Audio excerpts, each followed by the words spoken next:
Primeira Epístola do Apóstolo São Paulo aos Tessalonicenses, capítulo 1, versículo 9. Porque eles mesmos anunciam de nós, qual a entrada que tivemos para convosco, e como dos ídolos vos convertestes a Deus, para servir o Deus vivo e verdadeiro. Tema desta mensagem: arrependimento. A característica do Evangelho é a simplicidade.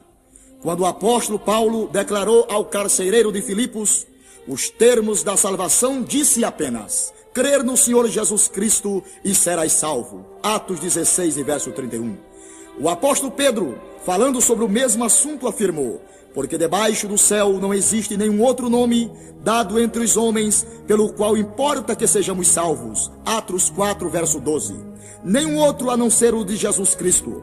Os pecadores, confrontados com a necessidade da salvação, frequentemente se deixam confundir com a simplicidade da salvação oferecida por Deus. Satanás, não podendo subtrair coisa alguma das condições ou do plano da salvação, porque Deus já reduziu este plano e essas condições ao mínimo irredutível, ele só pode confundir a mente dos pecadores, adicionando alguma coisa e não subtraindo. Se Deus tivesse imposto condições para a salvação, Satanás poderia anular essas condições e impedir os homens de alcançar a salvação. Mas desde que não há condições, e a salvação é um fato simples, cuja única condição é crer, o método usado por Satanás para enganar os homens tem sido de fazer acréscimo à simplicidade do Evangelho. É por essa razão que muitos pregam a salvação pela fé e boas obras, ou salvação pela fé e batismo, ou salvação pela fé e pertencer a uma igreja, ou ainda a salvação pela fé mais arrependimento. Todas essas são tentativas para perturbar a mente do homem que precisa ser salvo, em relação ao ponto focal e ao plano básico da redenção. É nossa intenção falar a doutrina do arrependimento. Isto tem grande importância pelo fato de tantas mentes virem sendo confundidas quanto à simplicidade da salvação pela deturpação do ensino das Escrituras a respeito desta importante doutrina. Confiamos que o ouvinte descobrirá nas Escrituras não apenas a simplicidade do plano da salvação, mas a parte que o arrependimento desempenha na salvação da alma. Consideraremos a palavra arrependimento. Essa doutrina do arrependimento tem sido tremendamente prejudicada pelo conceito errôneo alimentado pela maioria dos homens. Pois quanto a palavra arrependimento é usada, traz à mente do indivíduo comum a ideia de tristeza pelo pecado. Geralmente lhe ocorre a imagem de alguém em cuja face corre lágrimas de remorso e cujos lábios proferem promessas de mudanças e um voto de jamais cair no mesmo pecado. E essa tristeza pelo pecado é geralmente chamada de arrependimento. Entretanto, está mais longe do conceito da palavra de Deus do que essa ideia de arrependimento significar tristeza pelo pecado. Na palavra de Deus, descobrimos que a palavra traduzida por arrependimento quer dizer mudanças de ideia. Significa literalmente virar. Trata-se de uma volta muito mais mental do que física. Uma mudança de rumo, mudança de direção, mudança de atitude. Este é o significado da palavra. Assim, tal mudança de ideia, como prescrevem as Escrituras, quando falam de arrependimento, pode trazer tristeza pelo pecado, mas será a consequência de alguém ter visto o seu pecado à luz da santidade de Deus e ter mudado de ideia, louvado seja o nome do Senhor, em atitude à relação dele mesmo. O Senhor nos dá uma ideia clara do conceito do arrependimento. Nesta parábola de Mateus capítulo 21, versículo de 28 a 30, lemos: um homem tinha 2 filhos. Chegando-se ao primeiro, disse: filho, vai hoje trabalhar na vinha. Ele respondeu: sim, senhor, porém não foi. Dirigindo-se ao segundo, disse-lhe a mesma coisa, mas este respondeu: não quero. Depois, arrependido, foi. Nesta parábola, o segundo, que tinha recebido a ordem de ir trabalhar na vinha e disse não quero, depois se arrependeu. Que fez então? Mudou de ideia. Ele negou-se a atender a ordem de seu pai. se conformou com ela, essa mudança de ideia nada mais, nada menos é do que arrependimento. Em 2 Timóteo, capítulo 2, versículo 24 e 25, encontramos o objeto particular que produz o arrependimento. Paulo escreve: ora, é necessário que o servo do Senhor não viva a contender, e sim, deve ser brando para com todos, apto para instruir, paciente, disciplinando com mansidão os que se opõem, na expectativa de que Deus lhe conceda não só o arrependimento para conhecerem plenamente a verdade. Apresentando as qualidades que deve ser o servo do Senhor, o apóstolo dá ênfase à ideia de que ele tem habilidade para ensinar. É claro que ele deve ensinar a palavra de Deus, de acordo com 2 Timóteo, capítulo 4, versículo 2. À medida que o servo de Deus ensina a sua palavra, a verdade que ele apresenta será introduzida pelo Espírito na mente do ouvinte, e a atitude dele irá modificar-se segundo a verdade a ele apresentada. Louvado seja Deus! Esta mudança no modo de pensar a respeito da verdade revelada pela palavra de Deus é chamada em 2 Timóteo, capítulo 2, verso 25, de arrependimento. A salvação será precedida pelo arrependimento. Aquele que se volta para Deus aceita seu julgamento sobre o pecado, aceita o fato de que necessita de um Salvador, aceita o fato de sua culpa e de sua perdição sem Cristo e a realidade do seu desamparo. Afasta-se assim da sua autorretidão, na qual confiava, de suas boas obras e de sua igreja como meio de obter a salvação, voltando-se para o Senhor Jesus Cristo, aceitando o fato do julgamento de Deus sobre o pecado. Louvado seja o nome maravilhoso do Senhor Jesus Cristo, e recebendo assim Jesus Cristo como seu Salvador pela fé, como aquele sobre quem recaiu a sentença que cabia a ele como pecador. Em muitas ocasiões eu tive o privilégio de abrir a palavra de Deus diante dos homens e mulheres, a fim de mostrar-lhes que estavam perdidos e sobre a condenação de Deus por causa da sua injustiça, mas que Deus lhe oferece salvação através de Jesus Cristo. E tenho tido a alegria de ouvi-los dizer: aceito a Jesus Cristo como meu Salvador pessoal. Quase invariavelmente a emoção é tão grande que a pessoa não pode refrear as lágrimas que lhe vêm aos olhos ao sentir-se maravilhado de pertencer à família de Deus. A salvação vem pela fé, glória a Deus. Ela não depende da tristeza pelo pecado, mas da fé no Senhor Jesus Cristo, que se ofereceu como sacrifício pelos pecados do mundo. Louvado seja o nome do Senhor. Se Cristo não é o seu Salvador, a salvação independe de qualquer experiência em que você extingue suas emoções com o fim de entristecer-se pelos seus pecados. Mas, glória a Deus, depende isto sim de uma mudança de opinião. Você o rejeitou, você o repudiou, confiou em suas próprias obras, suas obras de justiça. Pare um pouco agora e pense no seu futuro. Confesse-o agora nesta hora, Jesus Cristo como seu Salvador, e tenha uma esperança feliz em uma eternidade sem fim. Que Deus te abençoe em nome de Jesus. Amém.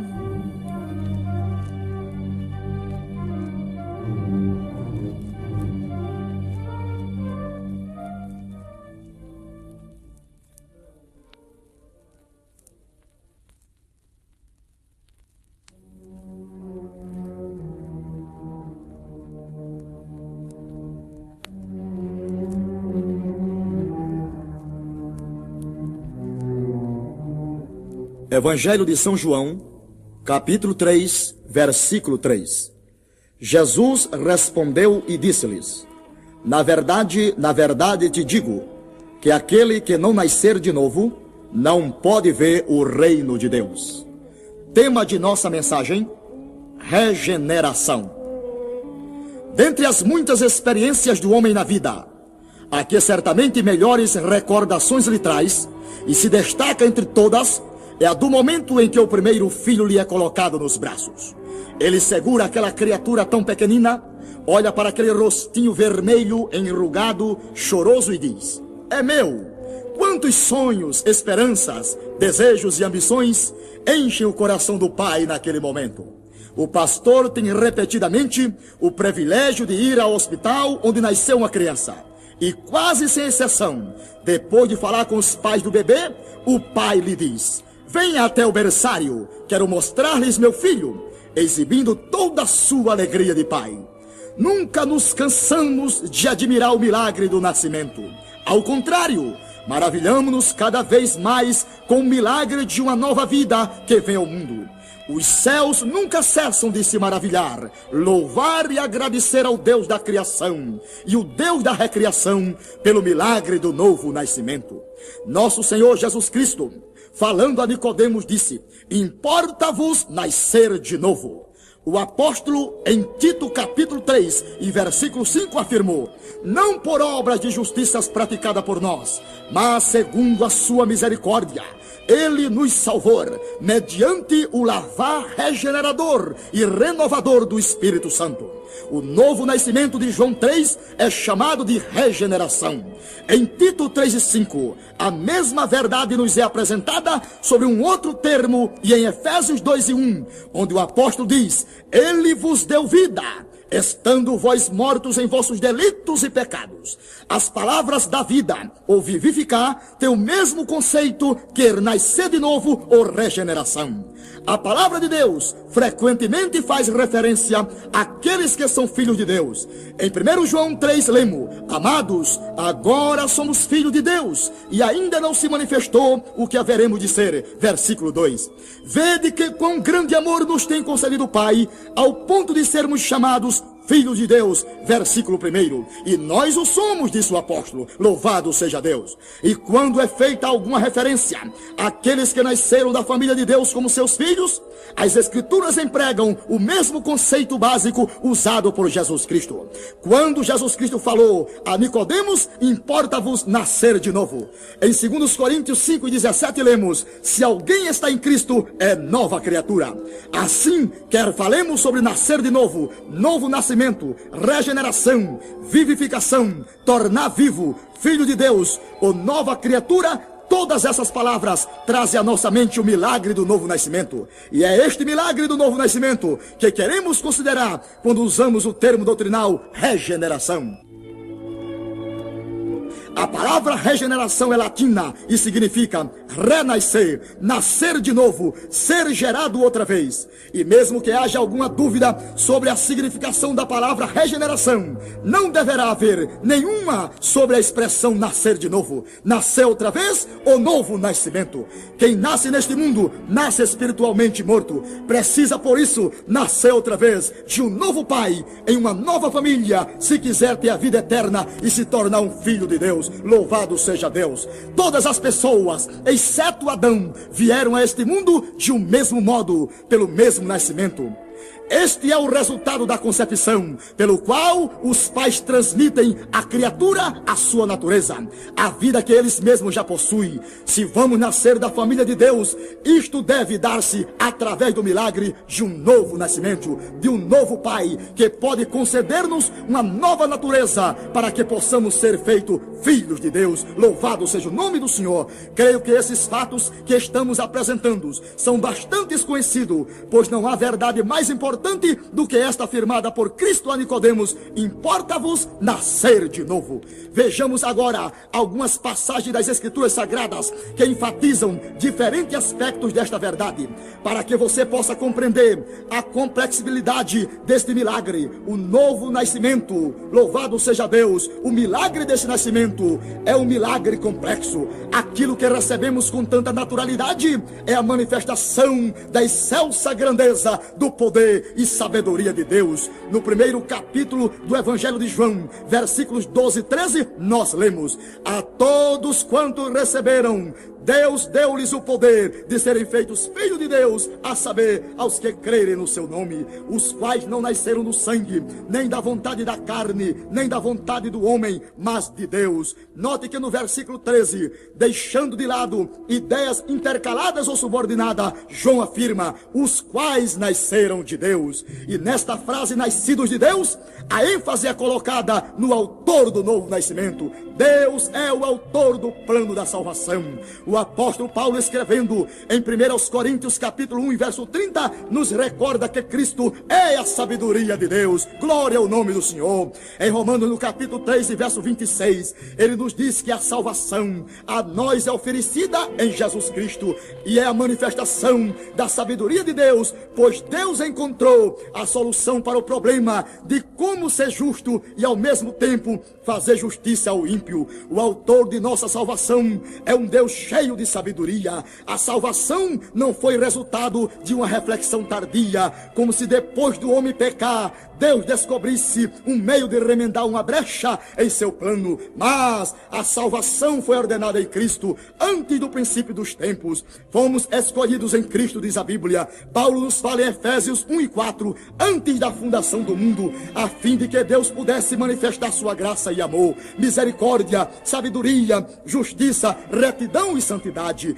Deus delineou um plano por meio do qual tudo o que ele pudesse ser mostrado em toda a sua radiância, em oposição às trevas do pecado. Glória a Deus para todo sempre. A salvação não teve origem no sangue, isto é, não é de linhagem humana, não veio pela vontade da carne, ou porque o homem tenha buscado a Deus quando se viu na escuridão. Não, 1000 vezes não. Não foi pela vontade humana, como se ele tivesse gerado sua própria salvação. O homem morto em transgressão não tinha desejo de Deus. Agora, a fim de que os céus pudessem ser habitados por toda a eternidade pelos seus filhos, Deus planejou e providenciou o milagre do novo nascimento. Ele mandou o Espírito realizar o trabalho, deu-nos o seu Filho para que ele pudesse suprir a base para a salvação pelo derramamento do seu sangue, e nos deu a palavra a fim de que pudéssemos conhecer o Filho e assim pela fé alcançar o milagre do novo nascimento. E agora, meu prezado ouvinte, falo-lhe diretamente a você. Você já nasceu de novo? Já foi regenerado? Você já se tornou filho de Deus? Se não, faça-o agora. Eu quero orar por você e também por sua salvação. Que Deus te abençoe em nome de Jesus. Amém.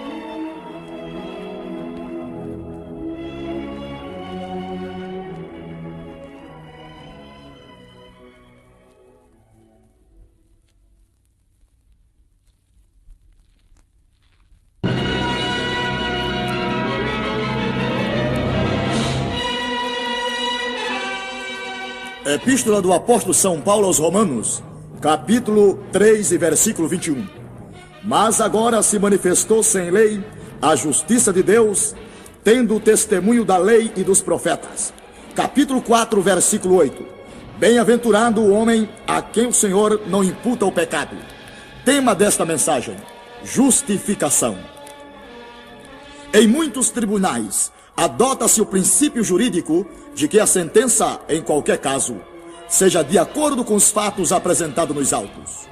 Nenhum juiz tem o direito de absolver o culpado ou de condenar o inocente. E para que a justiça seja exercida, o julgamento deve estar de acordo com este princípio. No Velho Testamento, este princípio é bem claro a respeito da administração da justiça na nação de Israel. Em Deuteronômio, capítulo 21 e verso 1, lemos: em havendo contenda entre alguns e vierem a juízo, os juízes os julgarão, justificando ao justo e condenando ao culpado. Este versículo poderia ser traduzido: absolverão o justo e condenarão ao injusto. A fim de que a justiça fosse exercida, a lei mosaica exigia que toda sentença estivesse de acordo com este princípio. É por esta razão que a representação da justiça aparece sempre com os olhos vendados, de modo que o julgamento possa fazer-se de acordo com a verdade e não visando as pessoas. Este princípio de lei que rege os negócios dos homens é também o princípio pelo qual Deus exerce a justiça.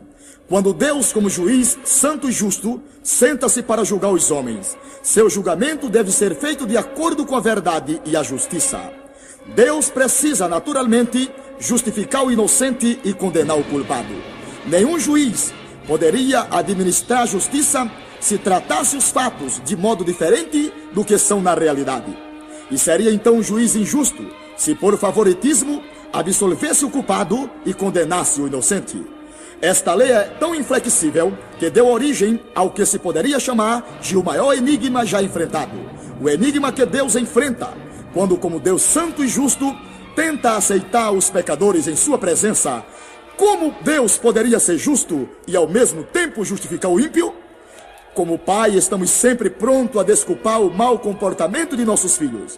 Não nos sentamos como juízes para julgar a conduta deles. Quando nos desobedecem, estamos sempre inclinados a encontrar alguma excusa para esta conduta, pois não queremos administrar a justiça como sabemos que deveríamos fazê-lo. Justificamos assim os seus atos. Fazendo assim, não estamos agindo com justiça. Não agimos de acordo com os fatos apresentados, por serem ele nossos filhos. E porque o amamos, nós o desculpamos e não condenamos o culpado. Se fôssemos filhos do vizinho, seríamos justos, mas o amor nos impede de julgar os que nos pertencem. Deus não pode agir tão injustamente com os homens, pois de acordo com a sua santidade, retidão e justiça, deve julgar e condenar o culpado. Mas pode perfeitamente justificar o pecador arrependido, e isto através da fé, como lemos em Romanos 3, 26, 8, versículo 1.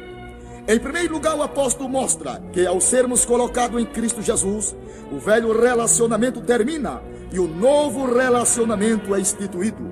Em segundo lugar, o fato afirmado pelo apóstolo é que somos justificados por estarmos em Cristo Jesus, conforme está escrito em 1 Coríntios 1:30, 2 Coríntios 5:21 e aos Filipenses 3, versos de 7 a 9. Em terceiro lugar, descobrimos na epístola aos Hebreus que somos perfeitos em Cristo. O apóstolo escreve em capítulo 10, verso 14: porque com a única oferta Deus aperfeiçoou para sempre quantos estão sendo santificados. Glória ao Senhor. A palavra aperfeiçoou significa ser levado à maturidade completa. E quando Deus nos contempla em Cristo Jesus, Ele não vê a nossa fraqueza, ignorância e imaturidade, e sim como perfeitos em Jesus Cristo nosso Senhor. Aleluia! Em quarto lugar, descobrimos também na palavra de Deus que aquele que está em Cristo Jesus recebeu a plenitude de Cristo, conforme está escrito em João 1,16. Porque todos nós temos recebido da sua plenitude e graça sobre graça. A palavra de Deus inclui um grande número de ensinamentos sobre esta importante doutrina da justificação. Para apresentar brevemente alguns aspectos desta verdade, quero vos mostrar 7 pontos diferentes da justificação. Em primeiro, aprendemos que o homem é justificado por Deus. Em Romanos 8,30 lemos: e aos que Deus chamou, a esse também justificou. Ou ainda no versículo 33: quem intentará acusação contra os eleitos de Deus? É Deus quem os justifica. Aprendemos, portanto, nesta passagem que Deus é o autor da justificação. Em segundo lugar, somos justificados pelo sangue. Como está escrito em Romanos capítulo 3, verso 24 e 25, temos aí revelada a base da justificação. Deus planejou a nossa justificação e providenciou também o modo como seria realizada, unicamente através do sangue derramado de Jesus Cristo. Temos redenção pelo seu sangue no versículo 24. Temos propiciação pelo seu sangue. Temos a remissão dos pecados. Tudo através do seu sangue. Assim sendo, o sangue é o fundamento básico da justificação. Louvado seja o nome do Senhor. Em terceiro, descobrimos aí que somos justificados pela fé. Vemos como está escrito em Romanos, capítulo 3, verso 28, capítulo 4, verso 5. Isto nos leva a concluir que não são as obras que trazem justificação. Homem algum pode liquidar o seu débito diante de Deus. É por esta razão que continuamente convidamos a todos para que recebam a Jesus Cristo pela fé, como seu Salvador pessoal, pois sem fé é impossível agradar a Deus. Em quarto lugar, descobrimos no livro de Romanos que somos justificados pela graça, e isto nos dá a própria essência da justificação. Paulo escreve em capítulo 3 e verso 24 de Romanos: sendo justificados gratuitamente por sua graça. A graça é o favor de Deus concedido aos pecadores, a fim de conferir-lhes aquilo que jamais poderiam alcançar por seus próprios méritos. Sendo assim, podemos ver a graça de Deus para com o pecador é infinita e também incomparável. Em quinto lugar, quando lemos em 1 Coríntios capítulo 6, verso 11, descobrimos que fomos justificados pelo Espírito. Depois de dar uma lista dos pecados da carne nos versículos 9 e verso 10, Paulo explica: tais foste alguns de vós, mas vós vos lavastes, mas fostes santificados, mas fostes justificados em nome do Senhor Jesus Cristo e no Espírito do nosso Deus. O Espírito é, por conseguinte, o agente do novo nascimento e, como tal, coloca-nos em Cristo Jesus, nosso Senhor. Glória seja dada ao nome do Senhor Jesus. Em sexto lugar, em Tiago, capítulo 2, vemos que somos justificados pelas obras. Assim sendo, o apóstolo está dizendo aqui que o homem não é justificado diante de Deus pelas obras, mas demonstra através dela a sua justificação. Em sétimo lugar, descobrimos que somos justificados em Cristo Jesus, conforme está escrito em 2 Coríntios, capítulo 5 e versículo 21. Se você não tiver Cristo como seu Salvador, sobre a autoridade da palavra de Deus, eu vos afirmo que ao se apresentar, melhor dizendo, diante do tribunal de Deus, justo e santo, exatamente por ser justo, este poderá fazer apenas um pronunciamento: apartai-vos de mim, maldito, para o fogo eterno, preparado para o diabo e seus anjos. Mas se você aceita Jesus, aceita o Senhor como seu Salvador pessoal, ouvirás naquele dia: vinde bendito de meu Pai, possuí por herança o reino que vos está preparado desde a fundação do mundo. Que Deus te abençoe, em nome de Jesus. Amém.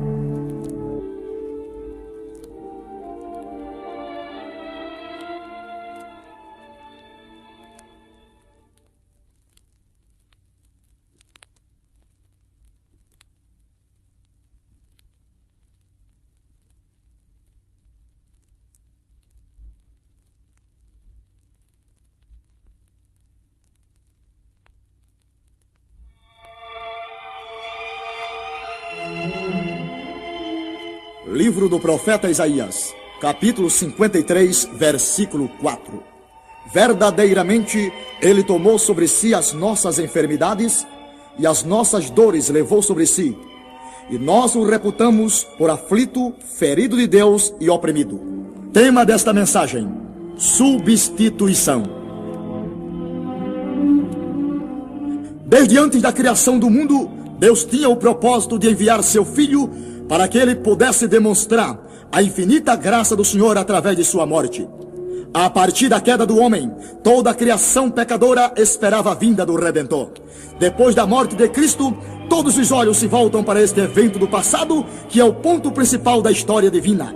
A cruz tornou-se o foco da atenção, tanto do céu como da terra.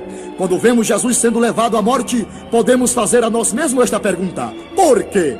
Queremos considerar um dos pontos importantes da doutrina da fé, a palavra substituição. Embora esta palavra não apareça em nenhum lugar do texto, nela se encerra uma grande parte da verdade revelada. Não há doutrina que mereça mais atenção por parte dos filhos de Deus do que a da substituição.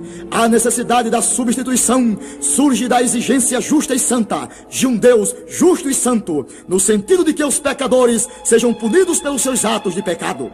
Quando Deus criou o homem, o colocou no jardim do Éden, fez uma restrição às suas criaturas, dizendo: de toda a árvore do jardim comerás livremente, mas da árvore do conhecimento do bem e do mal não comerás, porque no dia em que dela comeres, certamente morrerás. Gênesis capítulo 2, verso 16 e 17. Em Ezequiel capítulo 18, verso 4, o profeta anuncia o julgamento divino: a alma que pecar, essa morrerá.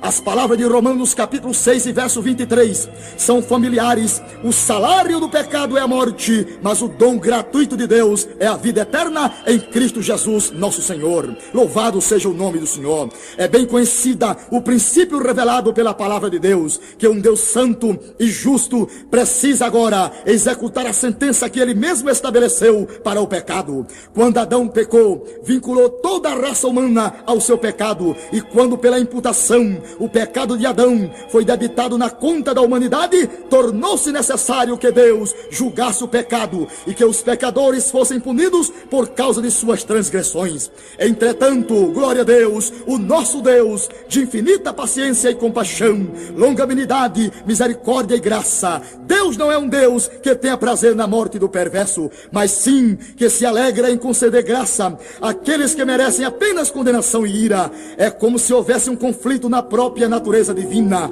Este conflito, que propõe o maior enigma do mundo, nos é apresentado em Romanos capítulo 3 e versículo 23, quando o apóstolo Paulo levanta a questão de como pode de um lado ser justo e de outro lado defender o pecador. Como podia Deus ser fiel e verdadeiro em relação a si mesmo, a sua palavra e ao seu caráter, e executar uma sentença justa e ao mesmo tempo remir os pecadores? A palavra fica no ar.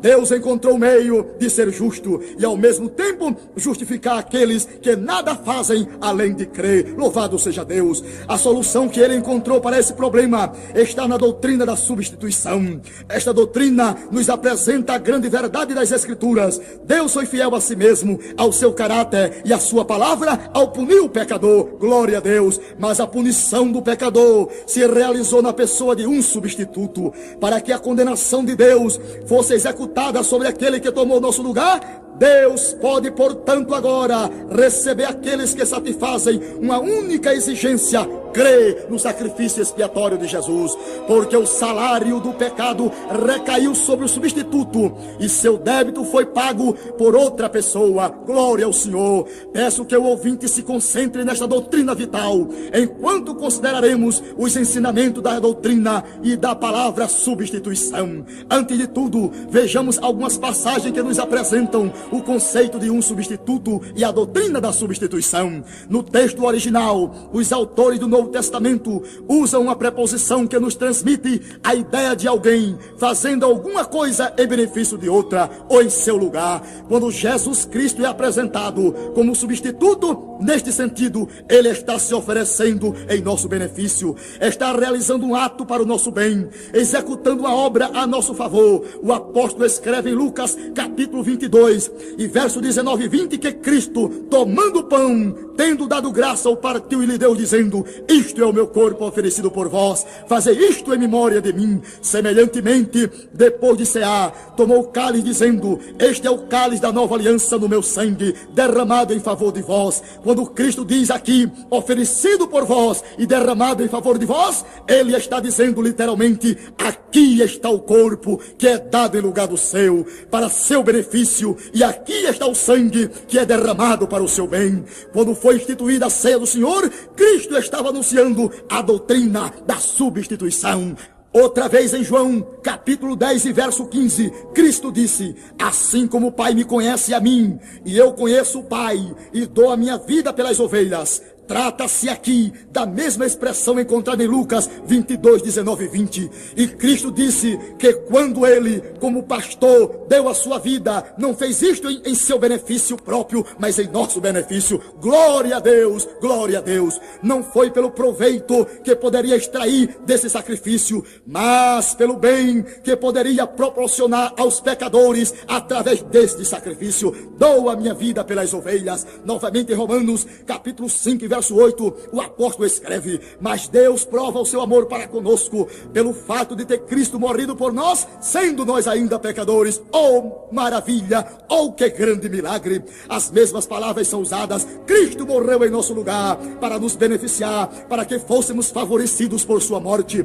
Quem suportou a dor, quem suportou a vergonha, o sofrimento e a agonia, foi ele, mas o benefício foi nosso. Oh, que maravilha! Milagre da salvação. Em Gálatas capítulo 3 e versículo 13, Paulo afirma: Cristo nos resgatou da maldição da lei, fazendo-se ele próprio maldição em nosso lugar, porque está escrito: maldito todo aquele que for pendurado em madeiro. Jesus Cristo foi amaldiçoado, não porque merecesse a maldição de Deus, pois não havia pecado nele. A maldição de Deus não poderia recair sobre ele por suas próprias transgressões, mas Jesus Cristo sofreu o castigo em nosso lugar para nos beneficiar. O favor e a graça da redenção e da salvação nos vieram através dele, porque ele assumiu uma culpa que não era sua, mas nossa. Oh, maravilha, que grande é este milagre. Prezado ouvinte, disponha-se agora a constituir Jesus Cristo como seu substituto. Ele foi à cruz em seu lugar, ele deu a vida por você. Agora ele espera de braços abertos.